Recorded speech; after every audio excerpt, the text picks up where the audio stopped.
like to call to order the Winnacunnet School Board general meeting. So if we could all rise and pledge allegiance. I pledge allegiance to the flag of the United States of America and to the republic for which it stands, one nation, under God, indivisible, with liberty and justice for all. Thank you. I'm going to open the public comment at 6:30. Do we have anybody for public comment? All right, then it will stay open till 7. Oh, sorry, public hearing, yep. Sorry, you're right, opening the public hearing. Matt. Thank you. So the purpose of this public hearing is meant for the public to comment on the acceptance of a donation. That's from the Friends of Winnacunnet Foundation. So as you recall, they generously funded the purchase and the installation of the electronic sign, which is at the entrance to the high school over on Warrior Way. However, their original estimate and what the school board approved was below what ended up being the actual cost.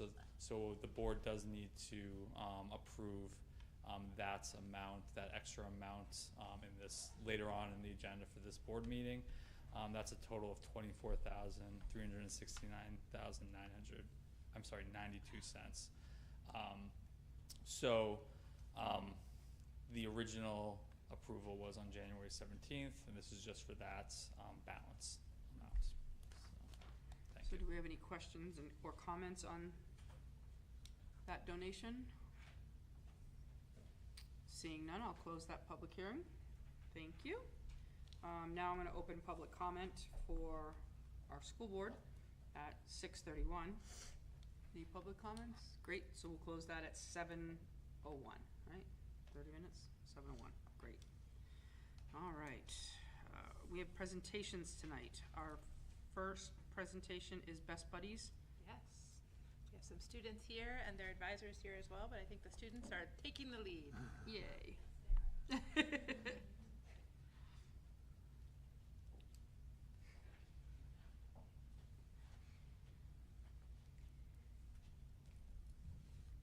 It's fine, it's really for people at home, so we'll be able to hear you. As long as you talk in a normal voice, it'll pick up great.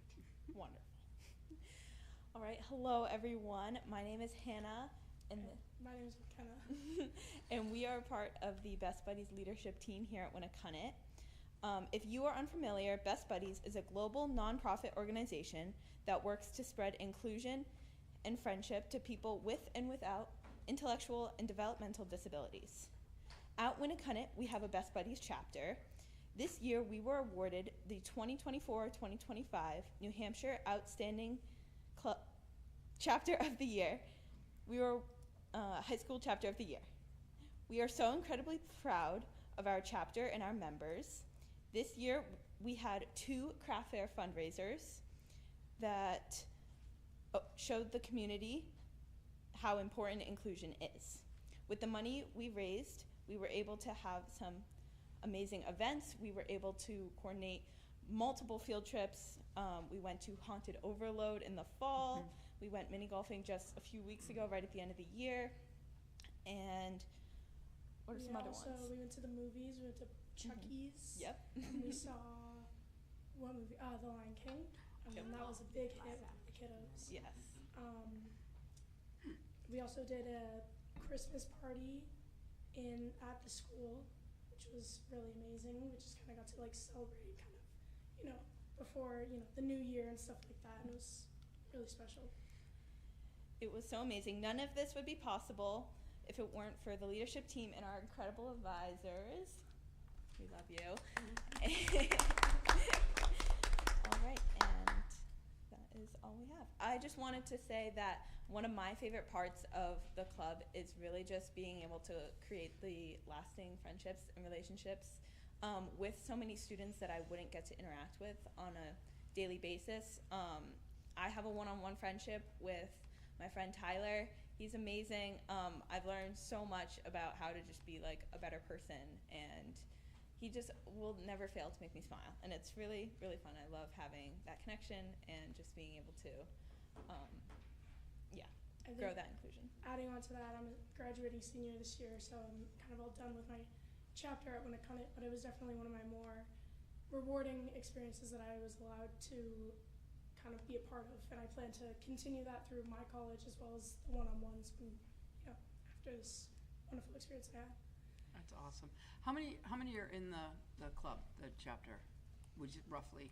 I want to say about there's 40 of us this year, Wow, which was a that's really awesome. large step up from last year. Mm-hmm. Which are students with and without developmental Yep. disabilities, which Right. is so amazing.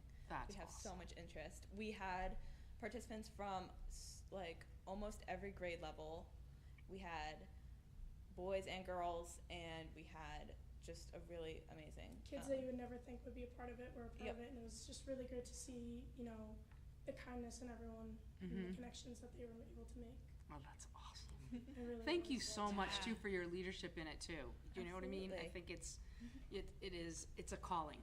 It really, right? It's something very, very special. So it's much appreciated too.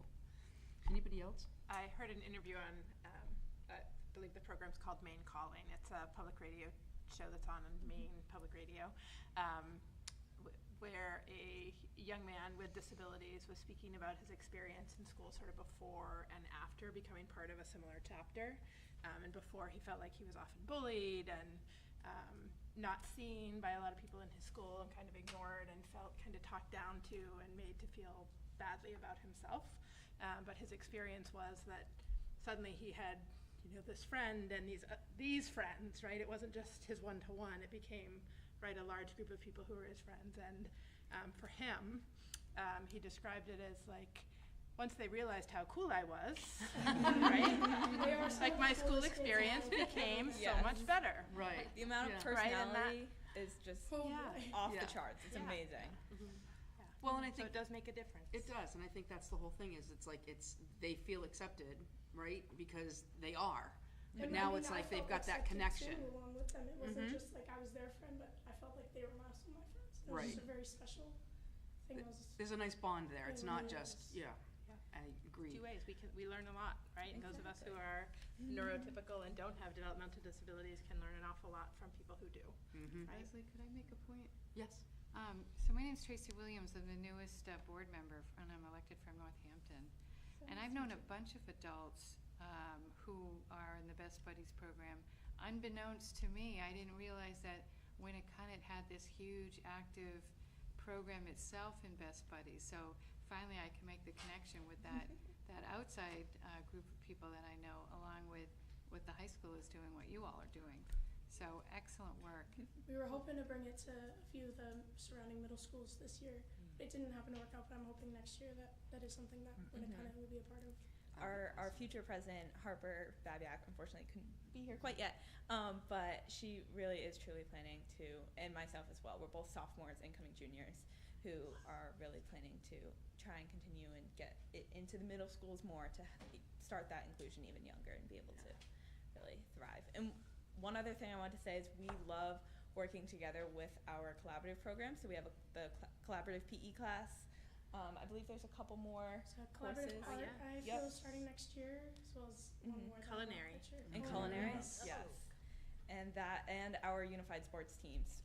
We have such a strong program there that we, of course, always help each other out in those, and everyone just benefits And it from just kind a of brings strong more program. students in that weren't a part of Best Buddies. So Mhm. it's really Well, congratulations on being recognized too. That's a huge honor. So thank you for all your hard work. We appreciate it. Thank you. Thank you. Will we be seeing you guys at the Best Buddies Walk on Saturday? I will be there. Great, I'll be there too. Yay! Awesome. Thank you. Our next presentation is the ELO's partnership with Hampton Wastewater Treatment.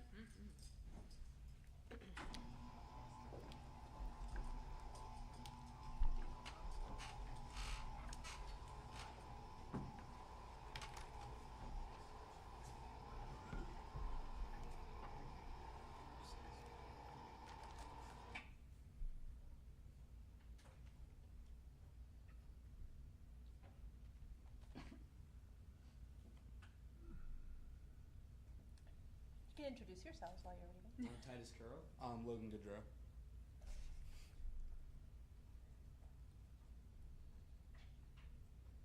so we're going to be talking about sustainability and wastewater management. This was an ELO, or extended learning opportunity, as you know. We focused on environmental science and sustainability in the wastewater management area. We were joined by 10 of our peers, as well as staff from Veolia, which is a global wastewater treatment facility, company, I should say. Life for Earth, which is a social media platform that covers sustainability and environmental science, as well as Hampton Rotary and Town Departments. So over the course of one trimester, every Monday after school from 2:45 to 4:15, we learned about the EPA and Clean Water Act, which and some of the past involving wastewater management and treatment, as well as the current issues we are facing in this matter. Next slide. So we're going to be talking about biosolids. So what are biosolids? They are the nutrient-rich byproduct of the primary and secondary stages of the wastewater treatment process. So essentially you have clean water going out of your facility, and you're left with these solids, which are organic matter, carbon, phosphorus, nitrogen, etc. And some of the problems that these present is that once they are in our facility at the end of the process, we have to pay to ship them to the Rochester landfill, which takes up space in the landfills which we are running out of, and it's polluting the air because we have to pay to ship it, and then we have to also drive the trucks back here. And it also poses chemical and pathogenic risks for the surrounding environments like the marsh. So solution one that I'm going to be talking about is a large regional biosolid digester that's anaerobic or without oxygen that would take sludge or biosolid from smaller plants that can't afford to have a biosolid digester at their facility. It would process them. Essentially, microorganisms consume the biosolids and create profitable biogas, which can be sold to a market. And then the finished product of solids can be used for biofertilizer, which can be sold as well. So it's an overall sustainable way of treating these solids and getting something out of it instead of just wasting it at a landfill. And the profits would be sent back to each community that sends them in the first place. Some of the statistics along with that, the upfront costs of a biosolid digester, it's a multi-million-dollar operation, so this is not a very used method right now. It's a fairly new production, so I couldn't find a lot of data on the specifics, but it's fairly expensive up front. The funding would come from communities in the form of taxes, as well as local power suppliers, the state and the government, in the form of grants, since this is a green project. So there's some incentive there. There are 13 wastewater treatment plants in the Rockingham County, each producing 4 tons of biosolids per day.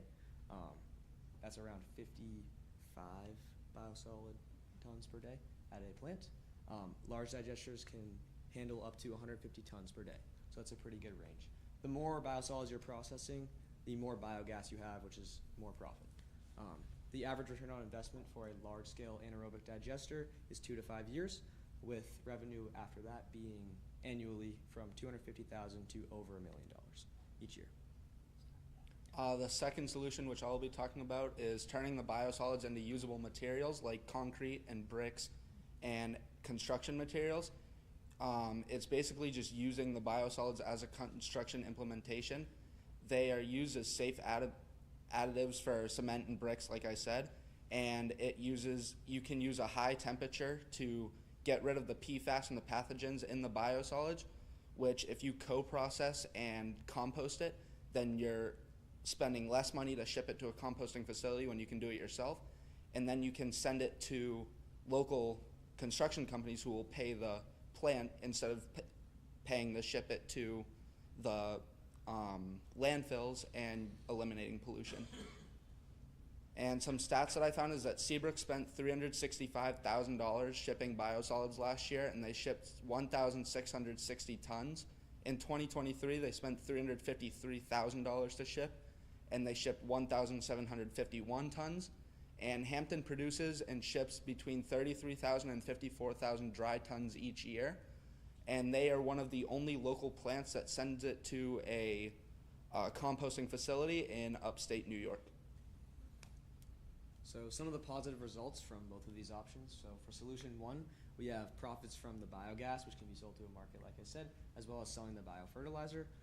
Overall, we're reducing operating costs in the plants as well, because biogas can be used for heating and electricity generation. Solids after anaerobic digestion are reduced by 40 to 50%, so the remaining that needs to be landfilled that can't be used as fertilizer is much smaller, and at that point we've used it to the best of our ability. just cleaner solids overall, less pathogens, less chemicals, and less odor. And for our second solution, you can get profits from the biosolid construction materials back into the plant to provide upgrades so that we can have a cleaner process. It also results in lower shipping costs and less carbon emissions polluting the air and shipping it to composting or landfill facilities. So overall, they both provide profits to the treatment plants, reduce pollution overall with methane gas and emissions going there and from with landfilling, and it's a sustainable solution. Both of them, I should say, are sustainable solutions to the problem. And yeah, this has been a really good experience for us. We've learned a lot about sustainability and environmental science, which I can definitely see myself pursuing as a career in my future. Really? So yeah, thank you for listening. Excellent. Awesome. And Any you had questions? a big presentation yesterday? Who was?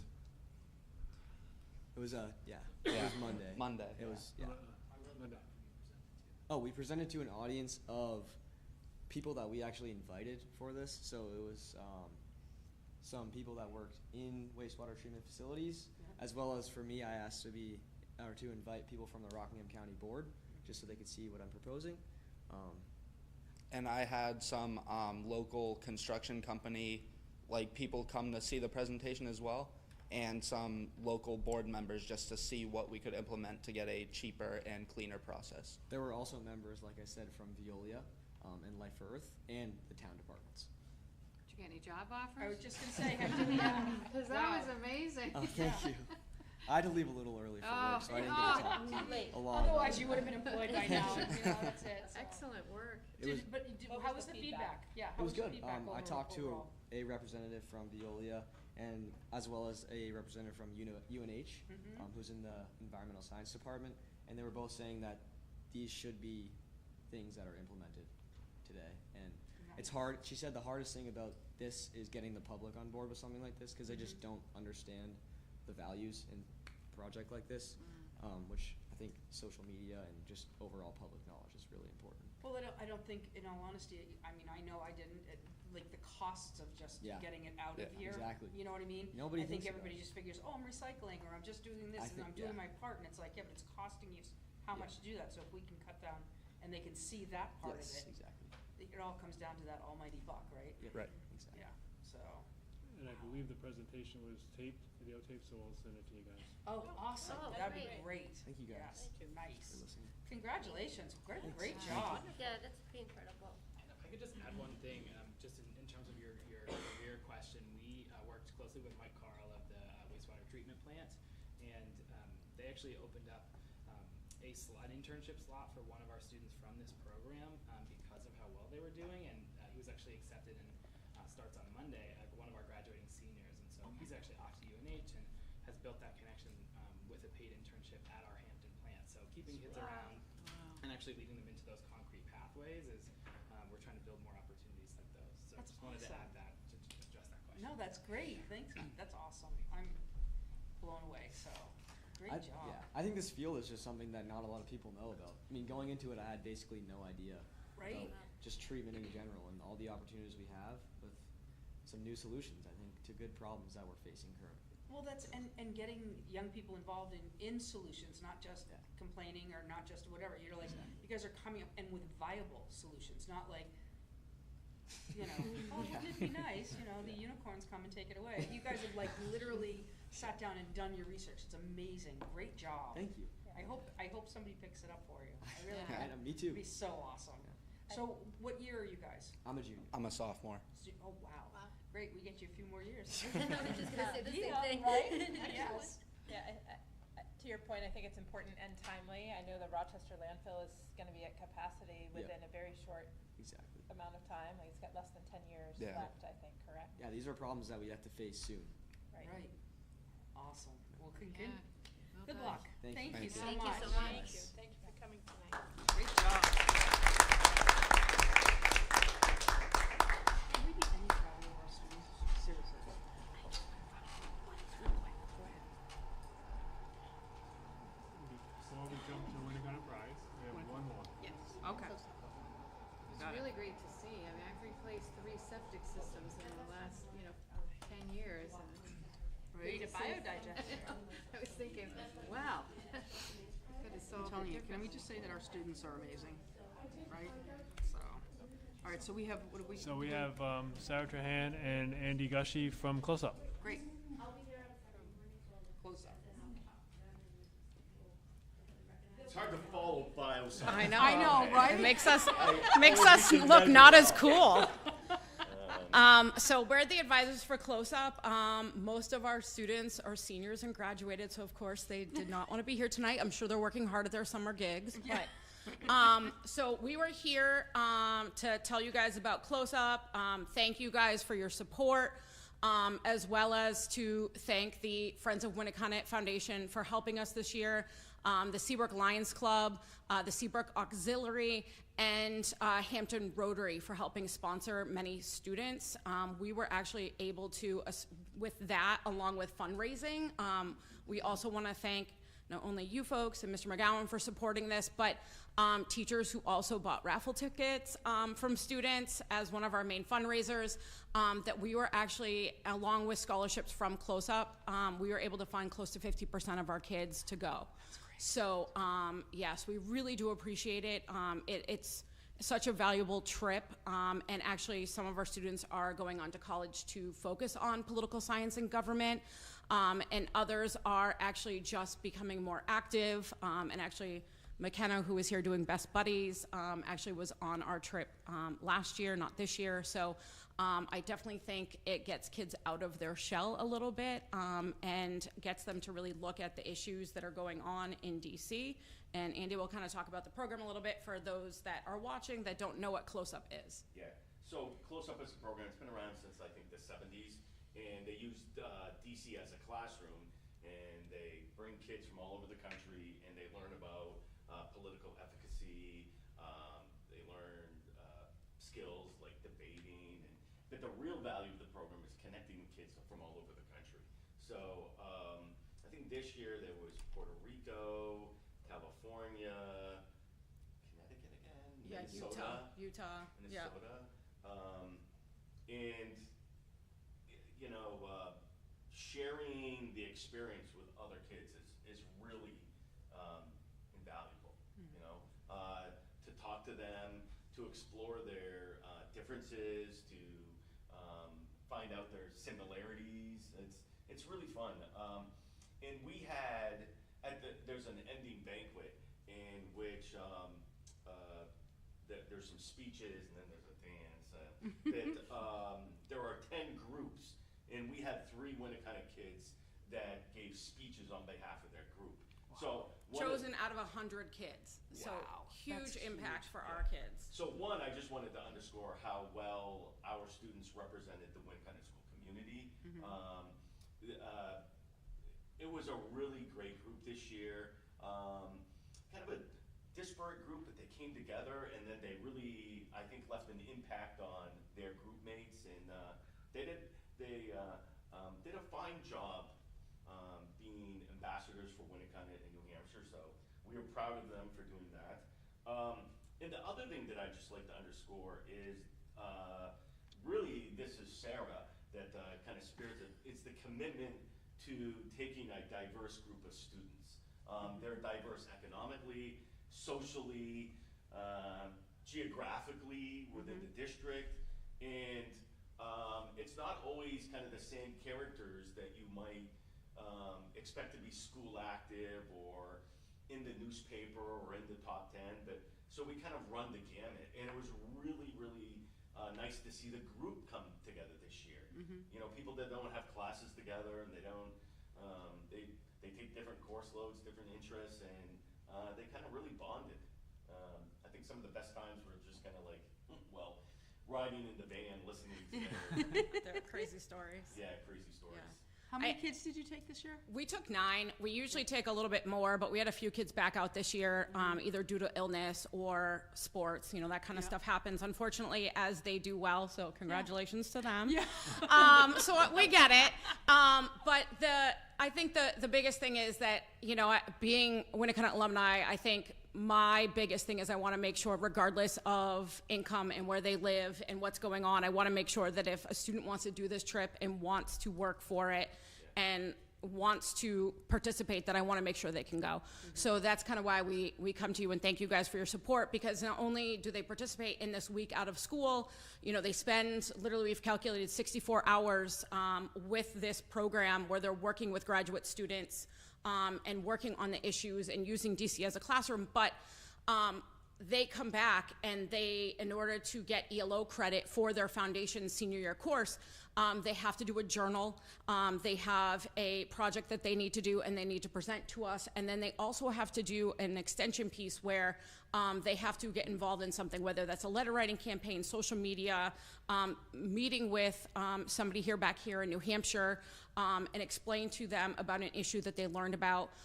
For instance, I talked about at the adult ed graduation that our student that we gave an award to, he actually wrote to Governor Sununu about homelessness and how much he did not know that was such an impact here at home. We had a student this year on the bus ride home that said, man, I wish I would have talked to this student more now that I know her.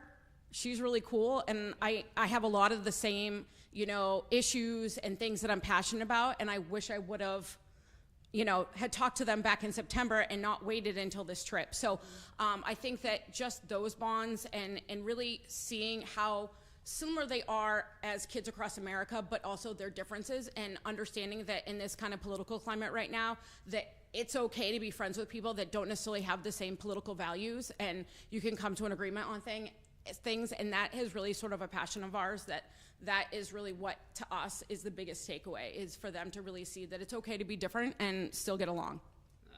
It's a great lesson for everybody, right? Thank you. Yeah. Again, appreciate your Yes, support. huge support, and we appreciate it, and we appreciate all the groups that supported us this year, because we had so many students in need, and it was really great that these groups stepped up for us, so we appreciate it very much. It's a great program. Yeah, And it thank really you is. And thank you Thank both you. for leading it up. Yeah, Really. Well, as teachers, we enjoy it because they send us to PD stuff while we're there. So they actually sent us on this really cool Civil War assassination trail this year. So we got to see where John Wilkes Booth and his cronies were hiding out and running, and so that was really cool. Yeah. Dr. Mudd's house. Yeah, Dr. Mudd's Great. house. So Did you that's go to Mary, what's her name? Mary Surratt's. Yes, yeah. So See we where get the to see that. rifle was hidden. Yes, on and the the floorboard? and the boot and it's really So they find some really cool stuff for the teachers to do while the students are really learning everything that we normally would teach them in foundations. So that was really exciting. Last year they took us to Gettysburg and we got to see all the New Hampshire stuff and the folks and where they fought. So again, it's just as valuable for us as it is for them. So it's great. It's a huge learning opportunity. And again, we always say, for anybody that's watching at home, it is not your 8th grade class trip. It is so much more. So definitely folks should think about it. Awesome. Yeah. Thank you so much. No, thank you guys. We really appreciate it. You guys have a great summer. Thanks. Thank you. All right.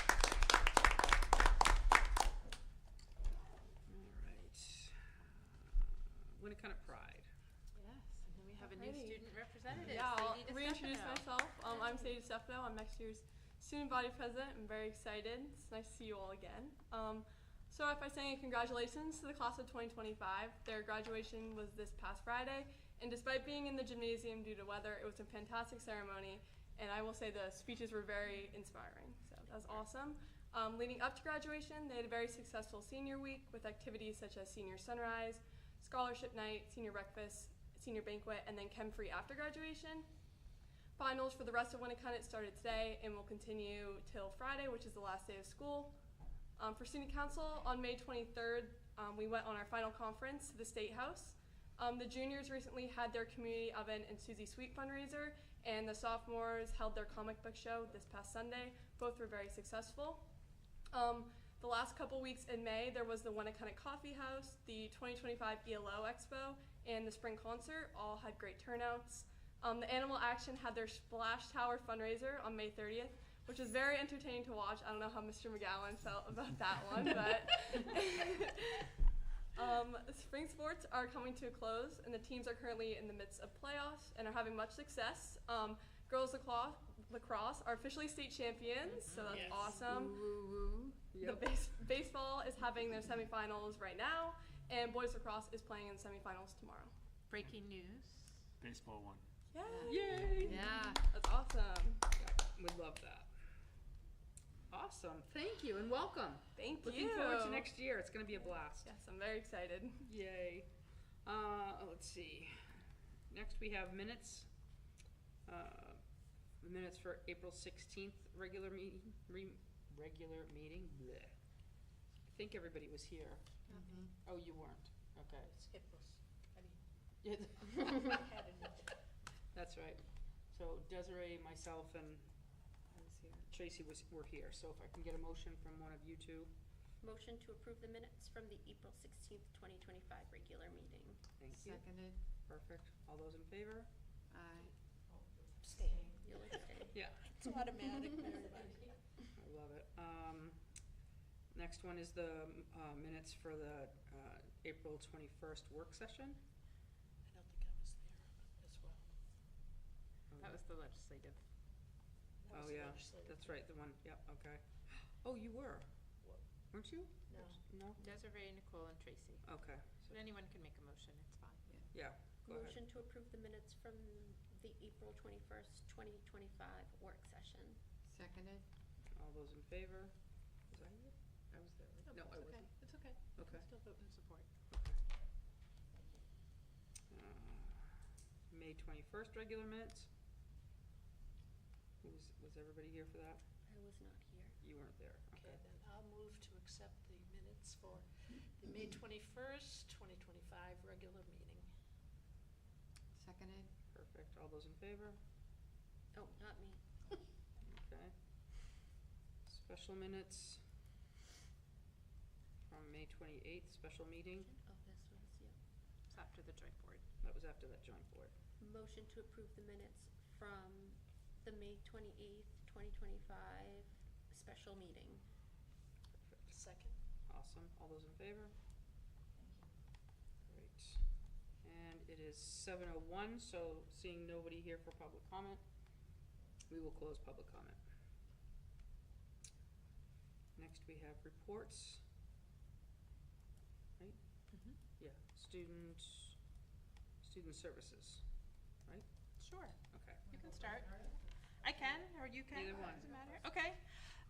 Well, you've already heard about graduation from Sadie, but it was a special evening, and we are very proud of all of our class of 2025 graduates. Around the SAU, we also have our 8th graders graduating tonight and tomorrow night, and so they are getting ready to move on up to Winnacunnet. So we're excited about that and all of those transitions. Students are enrolling in summer programs and activities. Our office is busy finalizing hires and managing open enrollment. We are getting ready to recognize retirees, and school will be over in just a couple of days. You can make it. I know you all can make it. Our SAU-wide leadership team retreat is scheduled for a second week of August. And our administrative team will gather for some professional development and planning for the upcoming year, as well as working on kind of our next phase of goals around the Portrait of a Learner. I do want to shout out the SST graduation. I know Tricia was able to be there. That took place a couple of weeks ago, and celebrate our students who completed their 2-year program in a variety of fields, including animal and plant science, automotive technologies, biomedical science, building construction, careers in education, culinary arts, computer science, digital media, health science, marketing, pre-engineering, and welding, to name them all. But they graduated about 225 students, and the majority of them are leaving with industry-recognized credentials and certifications. And I would say 99% of those students can identify next steps for themselves related to their career, and whether that is going into an internship or apprenticeship, into work, the military, or continuing their education, they will do well. So congratulations to them, and Winnacunnet was well represented in that group of students. On a legislative note, the legislature has been very active. Folks may have heard about a number of bills that were signed into law by the governor yesterday. Tomorrow the Senate will vote on a bill regarding bullying, but also has an amendment added regarding open enrollment that I think has very significant consequences for schools in New Hampshire, and a lot of uncertainties regarding budget and takes a lot of decision-making out of the hands of local school boards. So I would encourage people, if they have not, to weigh in with their legislators on that. And Excuse me, Meredith, if that particular bill does pass and gets signed by the governor, do we need to convene a working group in response? So the way the proposal is written, the proposed amendment is written, the State Board of Education would determine capacity in your classes. So you would not have the authority to decide what your class sizes would be. That would be left in the hands of the State Board of Ed. The State Board of Ed would also make determinations about what percentage of tuition you pay if a student attending your high school chose to go to any other school in the state of New Hampshire, as well as if students from other schools were to apply to your school, what percentage of the tuition costs those districts would pay. So it's pretty significant. And I have a major concern. I mean, they're not staffed to do all this administrative and planning work on behalf of the school districts. Oh no, the school district would still be responsible for determining which kids are coming. They would just set a threshold for what your capacity is. Okay. And in terms of class size. And when you say apply here, I guess my question is, what's the criteria for letting somebody in or saying no to them? So the rules say the only reasons you could say no would be if a student had been expelled somewhere else or had a poor attendance or disciplinary record, essentially. Okay. Otherwise, any student would be eligible to attend. And that one's a Senate bill, Meredith? Or House? So it was a Senate bill. It was approved by the House. It was originally, it's SB 210. Okay. It was a Senate bill that was approved by the Senate. At that time, it focused only on bullying and cyberbullying. Oh, and then It moved to the House the day that it was voted on in the House, or the day before it was voted on. This non-germane amendment pertaining to open enrollment was tagged onto it and passed in the House, and so it now is back before the Senate because it's different than what the Senate had originally approved. Okay. And how is that, was there gonna be any change to special ed, so that if you've got a special ed student wanting to tuition in, So the district they're coming from would still be responsible for those costs, but the same would be true in reverse. So if you had a student who was receiving special education services, right, and perhaps had paraprofessional support, you would then be responsible for paying not only the tuition, but also for those additional special education costs if they were to attend another New Hampshire school. So additional work then on administrative finance to keep track of. Not only additional work, but additional cost. Yeah. Cost, and how do you budget if you don't know who's coming and who's going? How do you set a budget on a school? So we've seen the special education piece play out with charter schools. There's a lot of complexity to that, right? Because you may have two students attending a particular charter school, and so maybe they need only a couple of hours of special education support. The charter school may or may not have anyone on staff, so it may be that we have to figure out sending somebody over there from our school, which then is more than the 2 hours because you have to add in the travel time, or we have to try to contract with someone who has the certification or qualifications to go in and provide those services. Typically when you do that, you're paying more than we pay to have someone in-house. There's no transportation attached to this bill either, which to me means it's more of a privilege for some students who are able to have transportation provided as opposed to an option for all children within New Hampshire. So. Okay, thank you. And I know Dr. Toomey has a report as well. Yes, thank you. Evening, happy June. Happy June. I have 3 items for you this evening, and there's a lot of text in them, but I'm going to condense it down really quickly for you. Wanted to just let you know that on May 9th, the state of New Hampshire held the McKinney-Vento conference, and they held that up in Mountain View Grand Hotel. It's an annual conference for all of the liaisons that work together to support students who are experiencing homelessness, housing insecurity. We are very fortunate because Winnacunnet's Tally Westerberg, who is the McKinney-Vento liaison here at the high school and also social worker who does great work, has been the one leading the preparation for this conference for a number of years, and she does just an outstanding job. The focus for this year was on healthy outcomes for positive experiences, and you all heard at the joint board meeting from Patrice Baker, who was a speaker in one of the breakout sessions at the conference, and just got rave reviews. So it was really wonderful that we had this opportunity to participate again. A lot of this work is grant funded. We've been waiting on news. It's a multi-year grant, and it's up this year. So I just heard from the state today that they're preparing, the RFP is waiting on final approval, and it should be out. So fingers crossed that we earn this opportunity again to have this chance to provide this very meaningful support for the liaisons across the state and within our own SAU, because it's really great work that they do. I've told you about the Cook Center for Human Connection Partnership and parentguidance.org, so I won't belabor this other than to say it's really a fabulous opportunity.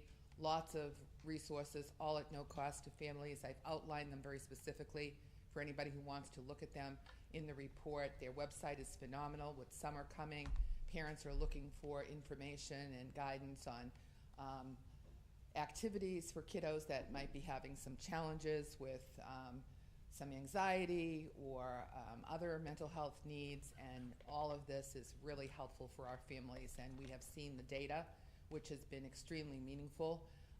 Besides the resources that are there, including a monthly newsletter that is fantastic, the summer one that we just provided for principals to share out in their with their news, just includes lots of ideas for summer activities and things to do to support the students. But the real crux of this partnership is around the parent coaching. And we were fortunate this year to have a grant that fully paid for the parent coaching for us from YouthWell New Hampshire. They funded it for the entire SAU. And what we've learned is that the parents who do sign up for this weekly coaching, 30 minutes, it's a virtual coach that they get to see on, over the computer. They also have access to that coach for any time during the week via text or email. And, out of all the families that have signed up, the vast majority of them have stuck with it. They haven't dropped it, so they continue to go. Winnacunnet was one of the highest. Obviously, you have a higher enrollment here, but interestingly enough, there were as many families from Southampton as from Winnacunnet High School who have been accessing the coaching.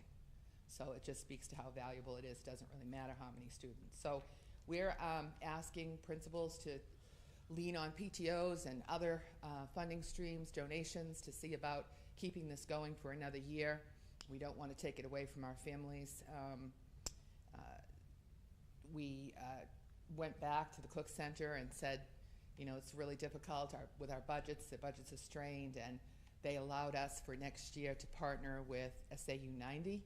And since their kids come to Winnacunnet, and they offered us both a discount for partnering together. So we did get a bit of a discount, and I have pushed all of that information out to the principals and hoping to hear back from them so that we can keep that going for another year. So I wanted to let you know about continuing the partnership. And then my final report tonight is just to say many thanks again to Rising Tides, the 501c3 that helped us again with a donation that allowed the joint board to unanimously approve the reappointment of Annalise Dunn as our SAU-wide social worker. Annalise, in the 3 years she's been here, has been just an outstanding addition and an invaluable member of our student support team, and we are just really grateful for the philanthropy and the meaningful work that goes on so that we can address all of the mental health needs across the SAU. So thank you to that. Any questions for me? I don't. Thank you. Anybody? Thank you, Mary. You're very welcome. Good. Thank you, Mary. Yeah.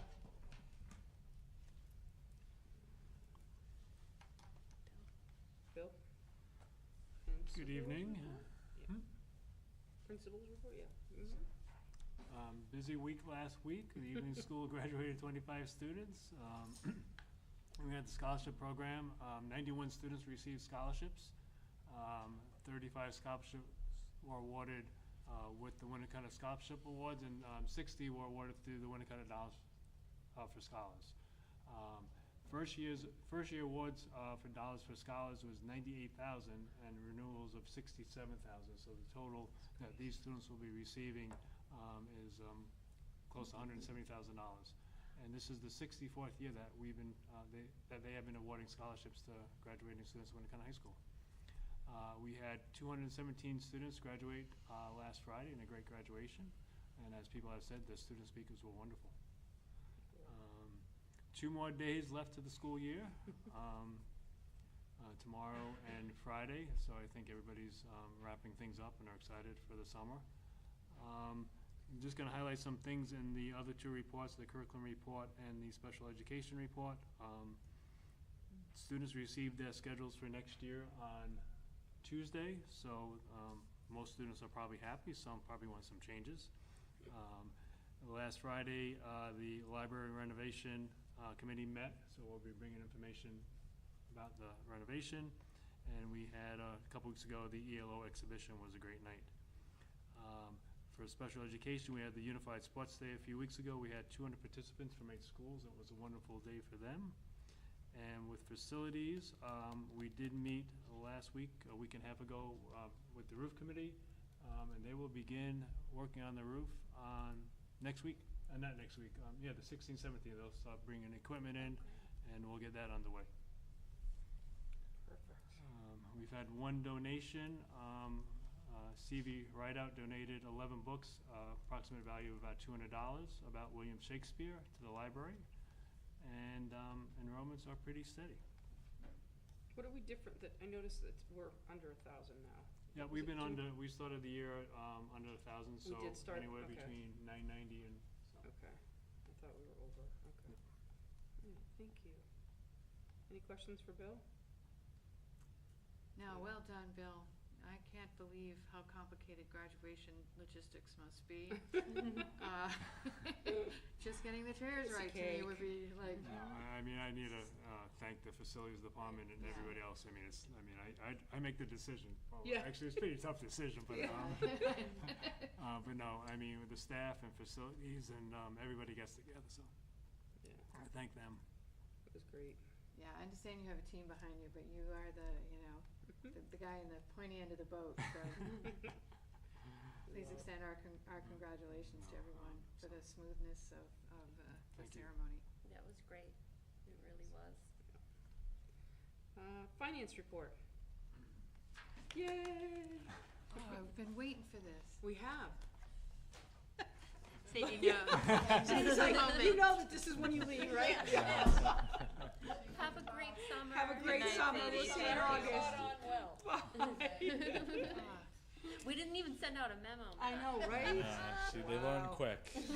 They do learn quick. I'll keep it brief. So the year-to-date expenditure and revenue reports are included on board docs. No material change to our balances since our last meeting, which was only 3 weeks ago. As you know, we had significant unanticipated costs this year. That was due to our buildings, repair and maintenance, grounds, vocational school, health insurance overages, and special education transportation. So all of those various accounts resulted in an overall negative balance, as you know, but that does not reflect the withdrawals that we did make from the expendable trusts, as well as our surplus revenue, which does cover those overages. So while this year was challenging from a fiscal perspective, we were able to weather those unexpected costs, and we will. We look to be on strong financial standing heading into our next fiscal year, which starts soon, July 1st. So, thank you. All right. Thanks, Matt. I would just highlight from the facilities report that the roof project begins next week. So There's a lot of other information in there, but yeah, we don't waste any time. It's a big project Awesome. and it will commence immediately. Great.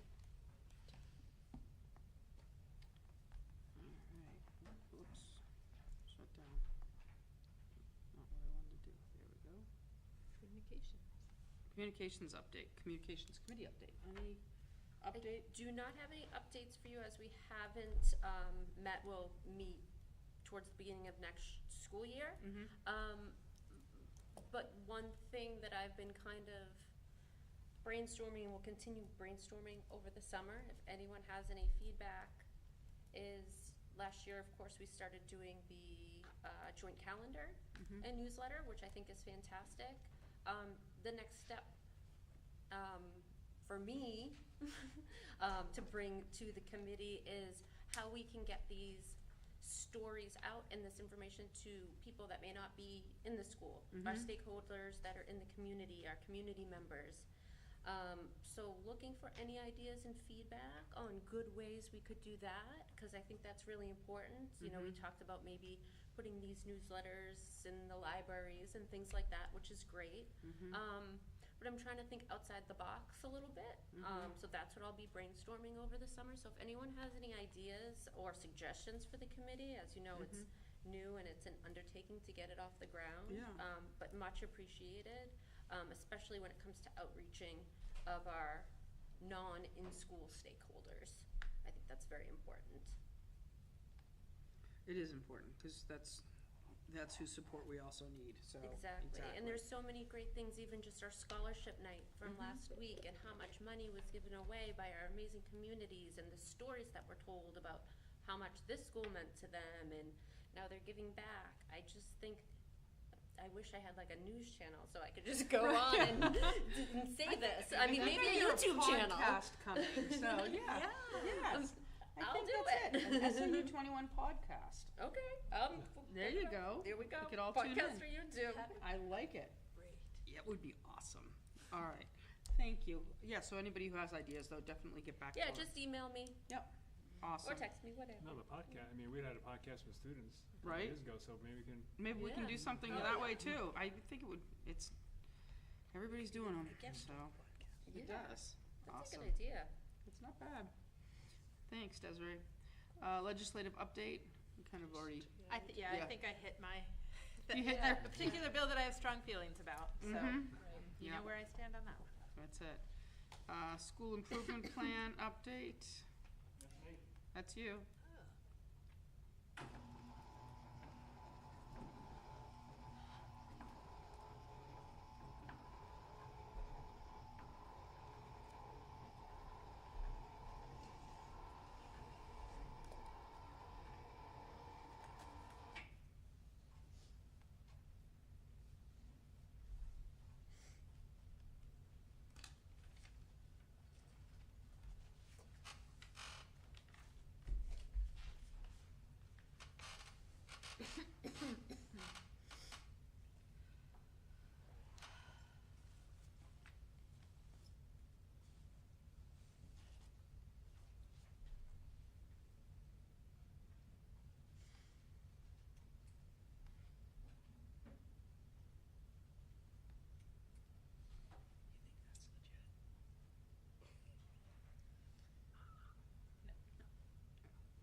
Coming up.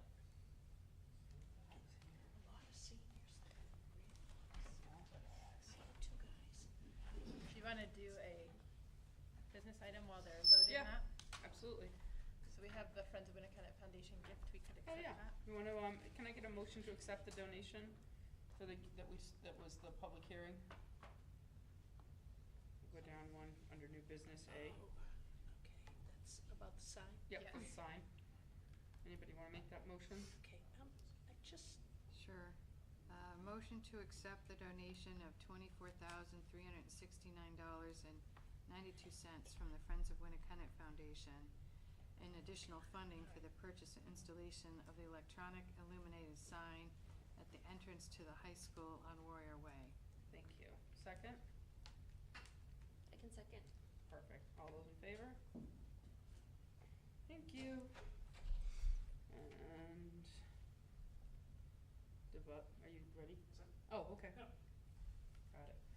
Thank you. So I'll give a update on the school growth plan and portrait of the learner. I'll try to. So we've been working on this for the last couple of years. This is part of the whole NEAS reaccreditation. And the structure, we had themes, goals, strategies, and action plans. And the action plans contain the actions, who, how, the time frame, and also the connection to the portrait of the learner. So the school growth plan, I'm going to try to summarize 35 pages Into one paragraph. 5 minutes. Yeah. But we had the goal was listed. This is just one of them, PAL students to be active participants in their learning by incorporating their voices in decision making related to their academic success and overall experience. As you can see tonight with the students that were here, we're making a connection. Those students are clearly making those connections, different strategies, and then here we had, what are we going to do moving forward, who is responsible, how we will know how we've been successful, the time frame, and the connection to the portrait of the learner. So throughout that, there's several of them, and I'll jump back to the slideshow. But this is linked to the report, and I think we've shared it with you many times. We did submit this to NEAS back in May for the accreditation, so we're on our way to fulfill that.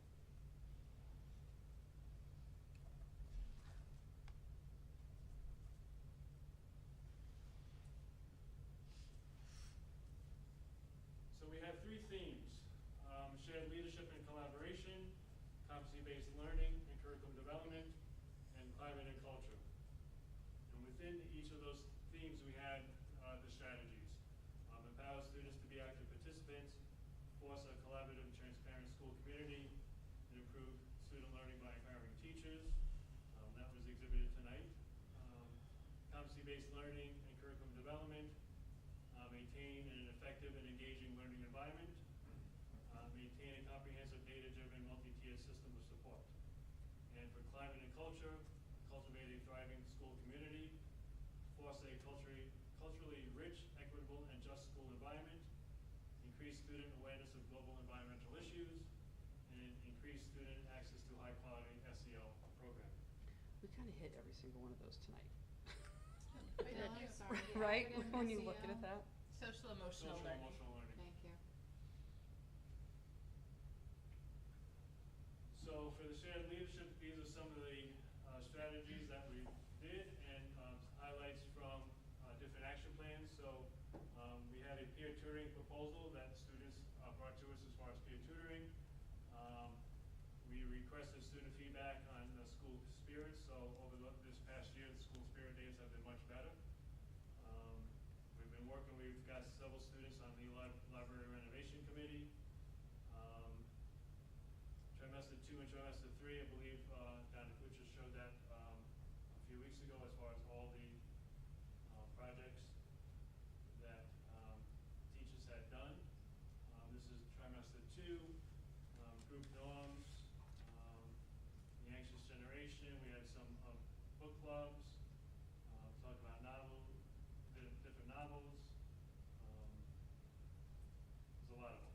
So clearly, the professional development is very valuable to the teachers, and everything that they've done this year has been tied back to what we're doing in the classroom, tied back to the school improvement plan. How did the teacher thank you notes work out? We had over 90 responses. Great. People Yeah. complimenting teachers. Came from parents, came from people in the community, came from students. Nice. And what we've done is each department administrator would send that out to the different teachers. Oh, great. Good.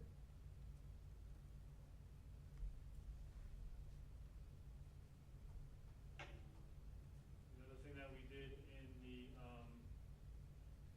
as far as how do we start assessing the portrait of the learner as far as a rubric, so we're working on that. You can see here academics, different indicators, and then notes. So we're going to continue doing that so the teachers in the classroom will be able to assess how we're doing on the portrait of the learner school-wide.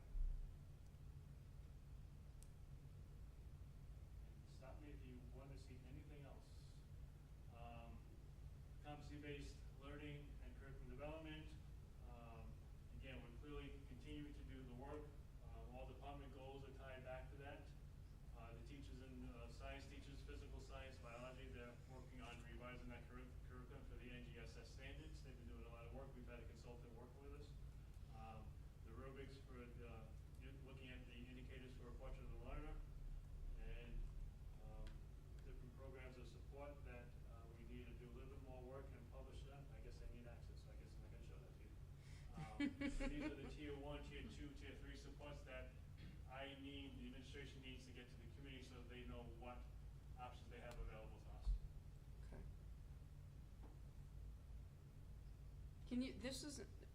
This wasn't in our reports, right? Correct. It was, So, so in is my it principal's report, there's a link to it. There's a link to it, okay. Oh. All right, thank you. Okay. And Thank you. we can send it separate to you guys too. That'd be great. Thanks. And to Rhonda, so she can upload it. Yeah. Climate and culture, Oh, a there lot it of is, yeah. teachers have been working on how to improve the climate, how to get a message out. We've got the Instagram, we have different Instagram posts, social media. You saw in some of the presentations today, just the community support that they provide us, whether it's the Hampton Rotary, the Friends of Winnacunnet Foundation, the Alumni Association. Clearly, they recognize what we're doing, and we want to maintain that relationships. Thank you to a staff member. Yeah, got that.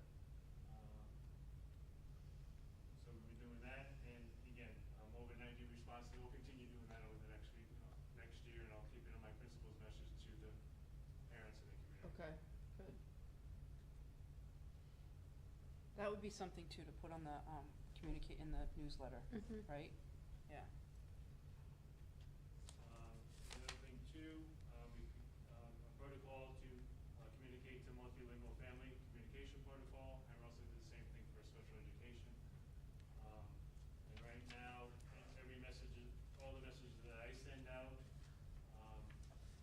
our tech department created, automatically converts my messages into Spanish and Portuguese. Wow.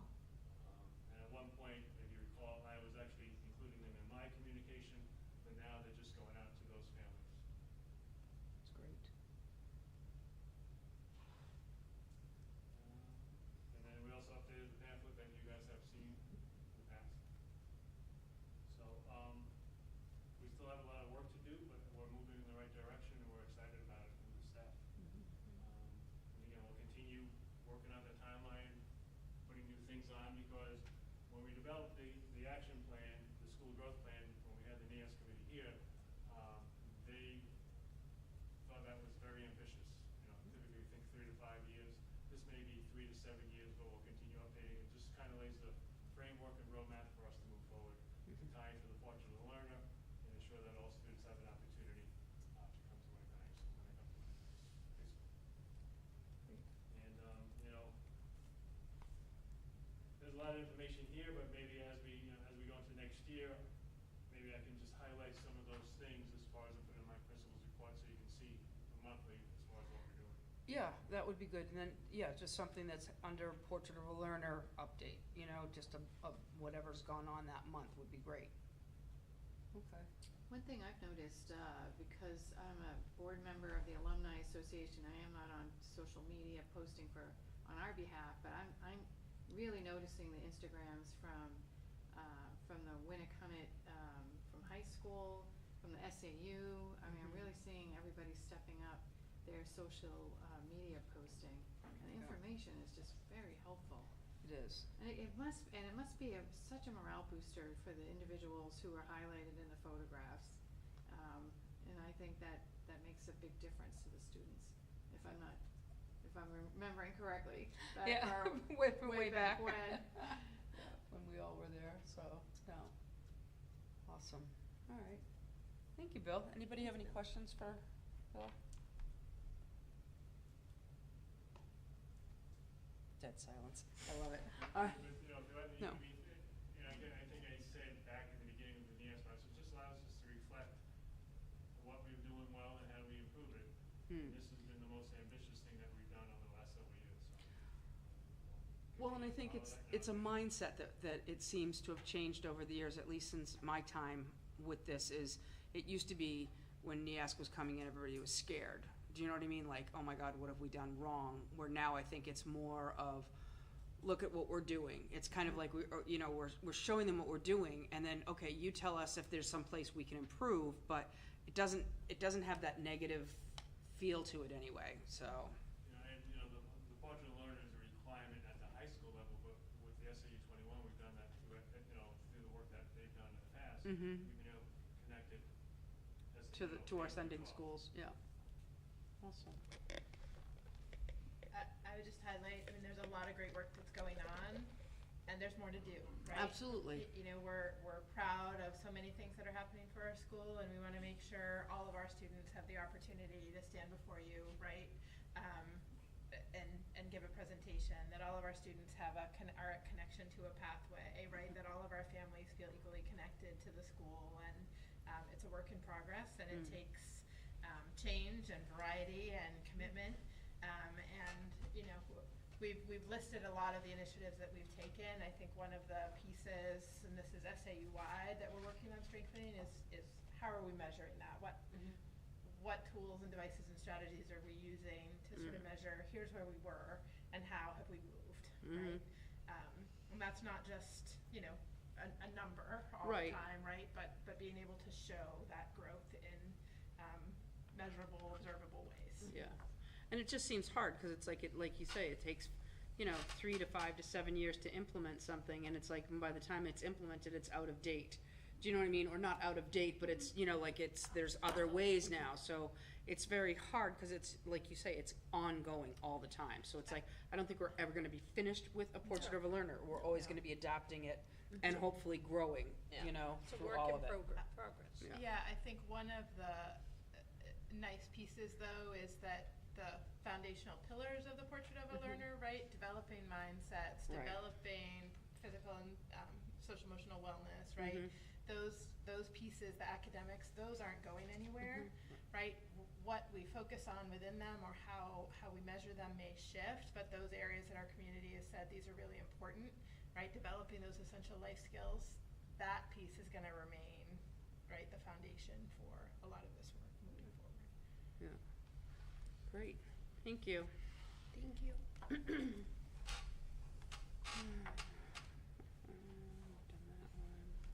Budget timeline. So included in board docs for you today is the budget timeline for the upcoming year. Matt can speak to any specifics you may have, but the most important will be getting you to vote on a deliberative session date. I know you're all very excited to start that budget process. I look forward to our budget committee representative participating again this year. So we do plan to deliver a proposal to the school board by the end of October 27th specifically. Prior to that, we will be working internally, both at the building and SAU level, to develop that proposal starting in August and into September and October. Upon the school board reviewing and developing a finalized budget in really during the month of November, we do plan to deliver a proposal to the budget committee on December 1st, at which point they will conduct their review and any amendments, and they will have a public hearing scheduled for January 14th. And then finally, the budget process will conclude with a deliberative session scheduled for February 5th prior to the March votes. So we are asking for the board to approve both the timeline and the deliberative session dates for this evening. Thank you for putting all those dates together. It's not easy getting all of the towns and all the districts. Much like Bill had nothing to do with graduation. Yeah. I will defer to Rhonda and Nancy Tuttle, Rhonda Evans and Nancy Tuttle, who spent countless hours developing not only the budget timeline but our calendar, which you'll see later in the agenda for the year, which is, I think, over 100 meetings. For Yeah, the, it's for the year, insane. so. Wow, yeah. There's not that many colors to keep it all coordinated. Right. No. so. All right, could I get a motion to, does anybody have any questions? I feel a snow day coming on, but I'm just not gonna. Excitement. Sorry, I can tell. You're right. It's the most exciting up to part us. of the Yeah, I year. know, I love it. So could I get a motion to approve the budget timelines and that whole motion? I'll move to approve the budget timelines and all those things as you said. And hold. Can I have a second? Second. Thank you, and all those in favor? Aye. There we go, thank you. Thanks, Matt. Stay right there. Now Can I we've got start the spending award. this year's budget now? Yeah, yeah, we're gonna just start right now, yeah. You've got the special education transportation. Thank you. Yes, so the bid process has concluded for our special education transportation contract. We do conduct this RFP as a cooperative bid process. So that includes not just Winnacunnet, but we also include Northampton, Seabrook, and Hampton Falls in that procurement process. So and the purpose of doing so is to achieve quantity of scale and really get that optimal pricing. So bids were sent directly to 7 qualified vendors, 5 submitted bids. We've included the bid results in the memo, and we are recommending award of bid to Durham School Services for a 5-year contract in order to provide special education transportation. All right, any questions?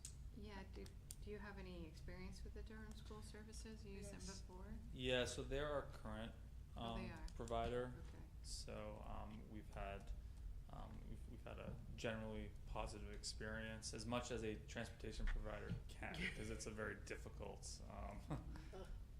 service.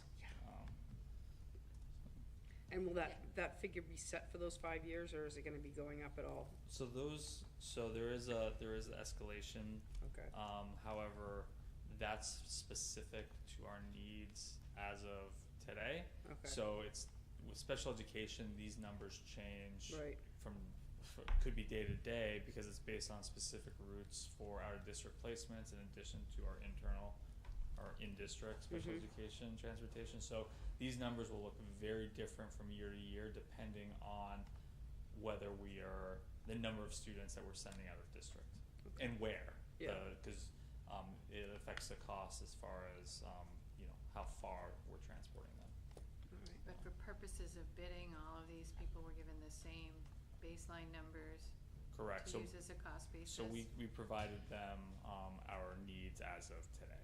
Okay. So Matt, just out of curiosity, when the asterisk here that is on the last transportation company, that it didn't meet bid specifications, was that just that they couldn't accommodate that area, or? they didn't bid for the entire for all of our routes. So we Okay. had essentially a couple sections where it was like our out of district placements, our in district placement. In some cases we had monitors, and they didn't provide a Okay. bid for all the services. And it may have been a situation where they aren't large enough where they could handle that capacity, but for our purposes we had to disqualify them because they couldn't meet our needs. Okay. So All right, motion to award the bid for special education transportation to Durham School Services for a 5-year period, July 1, 2025 through June 30, 2030. In a second. Second. Thank you. All those in favor? Great, thank you so much. Staffing update is new business. So did you Bill? want to provide that, or I can? So sorry. we have a couple, so 2 things I would update you on. One, we have not yet finalized the technology position that's still vacant from a retirement. So we're working on filling that position. And also, we had a retirement within special education, and as we have looked at our caseloads in special education, we've seen a decrease in student numbers, and as a result, the recommendation from the student services team is not to fill that position for the upcoming year.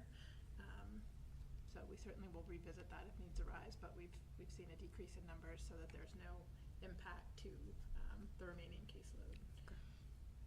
All right, great, thank you.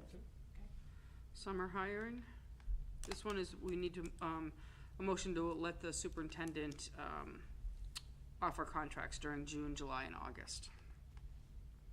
That way Yes, we're not, we don't have a regularly scheduled meeting in Right. July, and We need if to get do them have done before vacancies, August. We want to fill them as quickly as we can, typically. so could I get a motion to authorize, please? Motion to authorize the superintendent of schools to offer contracts during June, July, and August. And a second? Seconded. Thank you, all those in favor? Thank you. And the full-time, Yes, so, included in your board packet was a proposal to add a full-time board-certified behavior analyst to the high school. That is a position that we have contracted for support for in the past. We've reached kind of the tipping point where the needs have increased for those supports. That's support that's often provided to children who may be identified on the autism spectrum and or with other behavioral needs. And so the expertise for that person is important and the need for that has increased. As a result, we're at a point where we feel it would be more cost effective to hire for that position rather than contract for the hours that you need. You'll get a little more bang for your buck, I guess, is what I would say. And Dr. Toomey and Matt and Bill can certainly answer any other questions. anybody have any questions on it? And could I have a motion to approve? I have a question. You got it. Is this, I had some questions down here towards the bottom, I'm just trying to get to it. There was, so we'll be funding this through our general fund, and then other costs will be offset by us using the IDEA grant funding to kind of offset what we're taking out of the general fund? Yeah, so we already budgeted for a part-time BCBA Okay. by utilizing IDEA funds. Okay. So those funds that would have been allocated for the that BCBA, part-time BCBA, will be reallocated to other general fund expenditures, so that will reduce it. Okay. And then we've also identified other special education expenditures between 6 months ago when we finalized the budget and today, where we feel that we have savings. We noted caseloads have decreased, not unexpectedly, but due to move-outs. I believe we had 200, and I had the exact numbers over here, 200 and 25 identified students budgeted for, and that's now to 192.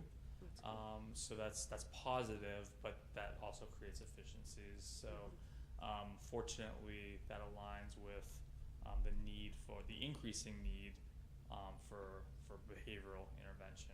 Hence this proposal. So. Okay, this is just for the high school. Yes. Yes. Any other questions? So we're not rehiring into this special ed position because those needs aren't as high as they used to be. And Terms of those funds are available. Total number of students. Okay. Yep. And, but I bet a greater population could use these services. Correct. Above and beyond the, okay. Yep. And this is, as you know, special education needs change. Can change pretty rapidly, and we could potentially have move-ins or move-outs. So it's something that we are constantly monitoring and adjusting to accordingly. So. Especially with open enrollment, the word Well, that's a gets whole out. nother story. I know, the word Are gets you- out, we do such a great job, there are gonna be a lot of requests to come on. I think Tracy's trying to poke Meredith there. Not really. Oh, God. So is it safe to say, and the only reason I bring this up is because I'd be amiss to not say it out loud, is that, let me frame this correctly so it doesn't sound the wrong way. We're taking X amount of dollars here and putting them in towards this position, which is still gonna support our special education department, but I guess I'd be amiss to not bring up, like, we're putting the funds into this behavioral aspect of the school, where I wanna make sure, like, there's no other areas that are gonna be, I don't wanna say suffering, that's not a good word, but taking a toll. So You this know what I'm is- saying? These are required IEP services, right? Okay, so this We have is- students who require support from a behavioral consultant, behavioral specialist. Sure. Again, particularly students on the autism spectrum or students with emotional and behavioral challenges. So this person helps write behavior plans, they help collect data, to Okay. analyze data, they advise staff, consult to parents, Okay. and teachers and teams on how to best support Okay. children with these challenges in the school setting. Okay. So we have an obligation to provide these services. Sure. Essentially, the move is from a contracted support Which we've been doing. to bringing that person in-house, because it's going to be more cost-effective for us to do so at this Okay. point. We've reached that tipping point of where contracting out for those services on a part-time basis is gonna cost us more based on the services that we need to provide. And then the than to number hire of someone students have full-time gone down a in-house. little bit for the others, so it's a The little number of bit. students have gone down a little bit, but some of the needs Has gone up. of students who are Okay. coming in are different. Okay. And so the need for these supports has increased. Okay. And currently, we feel that we have some savings where this will be cost neutral. Okay. However, we would be, if that were not the case, we would be coming here today making this proposal to go over budget. Okay. And to potentially utilize a special education expendable trust, because Okay. this is a real need. Okay. And I always have some level of expectation that special education costs will likely increase at some point during the school year. We budget based on what we know, but things, as we've noted, those costs typically go up. Yeah, and I will say in the past, the high school has had that contracted part-time behavioral analyst support. And that used to be true in our K-8 sending schools as well, but we now have BCBAs or full or part-time in all of our sending schools. Okay. And those are contracted in the So the sending schools? part-time is contracted, but we have full-time behavior analysts in 2 of our sending schools, Okay. right, with smaller populations. So Okay. just speaks to the needs and the supports that are being provided. Okay. Thank you for clarifying. I appreciate No, that. thank you. Yeah, that helped. Could I have a motion then? Are we all set? Motion to approve the position of a full-time BCBA for the 2025-26 school year as proposed. Thank you. Second? I'll second that. Thank you. All those in favor? Thank you very much. Personnel will do non-public. So our future school board meeting calendar, you'll see our calendar. Do you need, No action for that. Okay. It was in the joint board meeting packet as Right. well, but it's just here as a reminder, and if you wanna capture those dates before Rhonda sends out the calendar invites, it's here for you. that's it. And just again, I mean, I have to say our board is really good about showing up for board meetings and joint board meetings, so thank you for that and making time for it, because as we've stated, it takes them a long time to get us all on a schedule, so, and we have this a year in advance, so if we can, I understand things come up, so don't feel like, oh gee, somebody's in for surgery, I'm sorry, but I have a school board meeting, that's not, but you know what I mean, it's like, we just put it on your calendars, so I appreciate you all. Yeah, I would just say if you look at October, November, December, I think there are 4 nights that don't already have things booked. Yeah. One of those might even be election day, so. I think, yeah.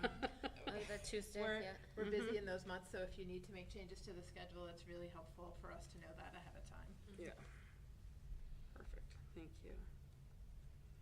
And, It's one of the most depressing schedules for Matt and I to look at. Here comes the fall. yay! Yeah. No, I love it's an important part of the work that we do, and But it's a lot, so, yeah. And it becomes more complicated if we have to shift a bunch of dates after the fact. So. Right. let us know early enough. if you All have a right. conflict. So because you've all been such good doobies, you have July off. Our next school board meeting will be August 20th. So enjoy the summer, ladies. We need to go into non-public now.